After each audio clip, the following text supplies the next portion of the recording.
welcome back to yet another episode of Pork Puck Hockey, where we talk hockey and only hockey. It's your boy, JBACS, back here for Season 2, Episode 2. And I want to give a quick shout out to my boys over at Sunreaver. They made this sick new intro for us. If you want to take a look at their band, I dropped the Spotify link below, so go on, check them out, and again, thank you. Today's show, we're going to start it right off with some big news here. Nicklas Backstrom has negotiated his own deal and signed for 5 years at 9.2 AAV. So he's going to be a Washington Capital probably to the end of his career right there. Awesome for him. He wants to stay in D.C. He says his family loves D.C. And obviously he and Ovechkin have a great bond and have played many years together and look to play many more together. So congrats to him, and hopefully he can keep scoring and getting those assists at a rapid pace as he has been. Speaking of rapid pace, next up, Alexander Ovechkin. He has passed Teemu Selanne for the 10th or 11th overall on the goals all time. He has now 686 goals. My man is cruising this year again at 28 goals. He's looking to get over that 30 mark yet again with about half the season to go here. I think he can do it. I think he can even maybe hit 40 if he can. That'd be great to ultimately break Gretzky's goal record, but he's only got 1 year left on his contract, and I'm not sure he's going to be back, but I hope he is because I'd love to see somebody break that. And, so congrats to OV and Backstrom, and good luck to the Capitals. Next up, you all saw it. I'm sure you did. Brad Marchand had a little bit of a fluke. He whiffed on his shootout attempt, and the Flyers won that game because Marchand missed on his attempt. He was skating over, and the puck was here, and his stick just grazed over the top, and he was not able to take a shot. So he's been going back and forth with some haters on Twitter, but it sucks. It happens. You're in the spotlight and you can't complete what you need to. So poor guy, but hey, it happens. So hopefully he can rally and go out there and score a goal next game, or even a shootout goal if that's the case. So we'll see what happens. All right, next big thing. We were all talking about it everywhere in the hockey world. The incident between Cassian and Tkachuk. The other night they were playing, and some questionable hits, that's for sure, between both players. And Tkachuk kind of turtled when they fought, and Cassian beat up on him a little bit. Cassian ended up getting the 2-game suspension due to this, but I don't know if it's suspendable. 1 game, yeah, but 2 games? I don't know. And the other thing is, Tkachuk should receive punishment as well because he was just as going back and forth with Cassian. So here we sit. Again, the NHL has made the decision to suspend him, but doesn't suspend Tkachuk. So it's one of those day-old questions that how can the NHL keep up an example? I'm not sure, but that's where we're at with that. Ilya Kovalchuk. He has signed with the Montreal Canadiens, and he had a hell of a debut. My man goes out there and says, the Kings, they didn't want me? How about I go to the Canadiens? What's he do? Scores the game-winning goal in overtime for Montreal. How about that? So he's still good. He's not as washed up as everybody says he is. I personally think he's still got a year or 2 left in his tank, and hopefully he can help the Canadiens find a playoff spot and get some wins strung together. Next up, we're talking about the one and only Artemi Panarin, the bread man. He has done very well for himself. He had a 5-point night a couple days ago, and the kid's good. I don't know what to tell you. I mean, we all knew he was good when he came into the league and played for Chicago.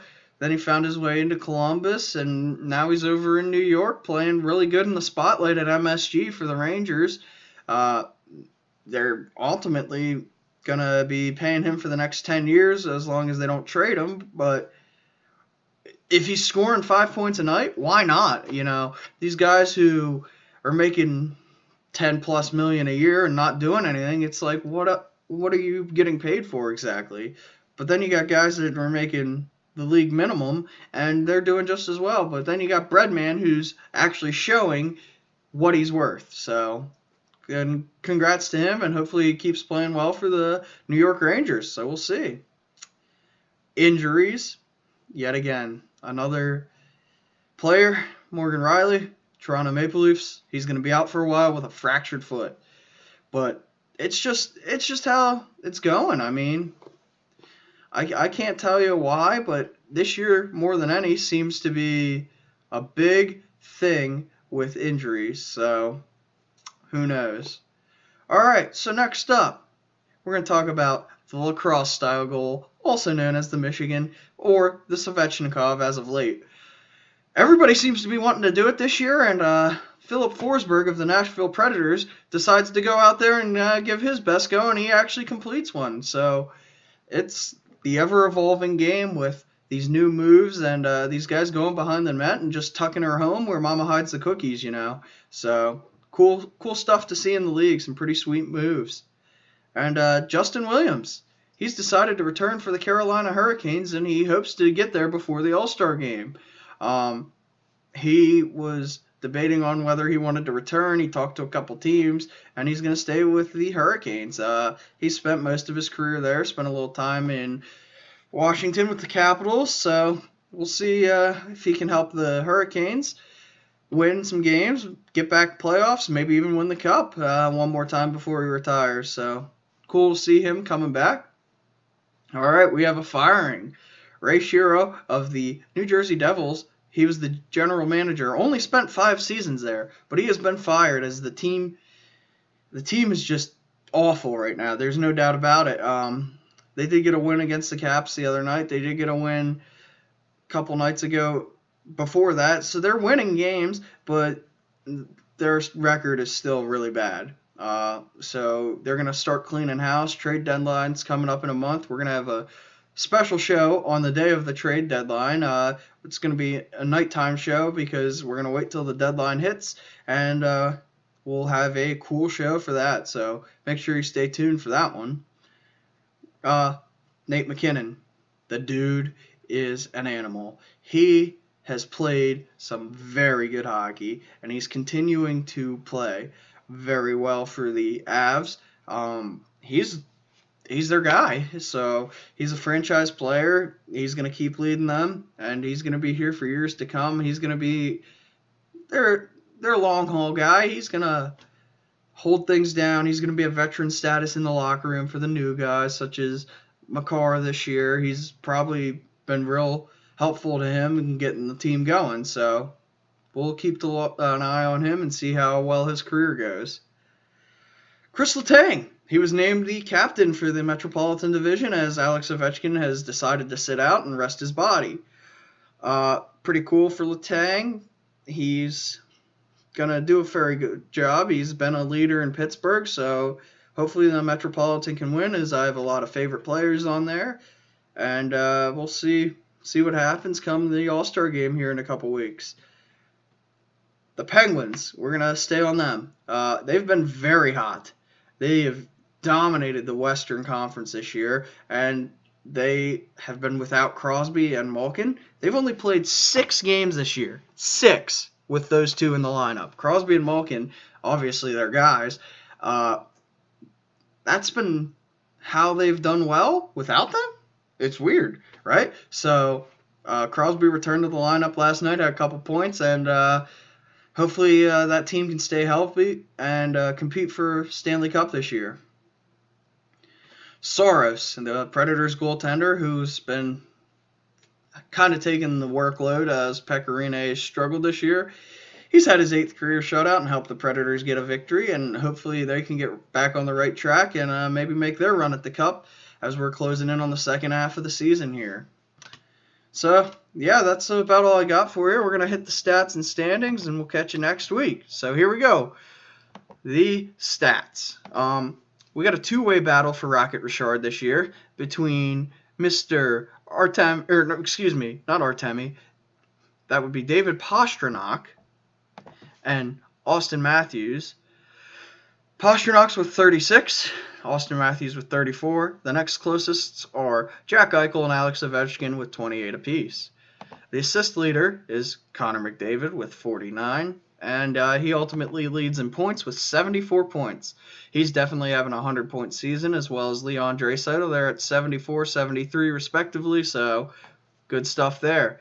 The goalies leading the goals against average is Ilya Samsonov, 2.11. You have to have played 15 games or more to achieve the top list.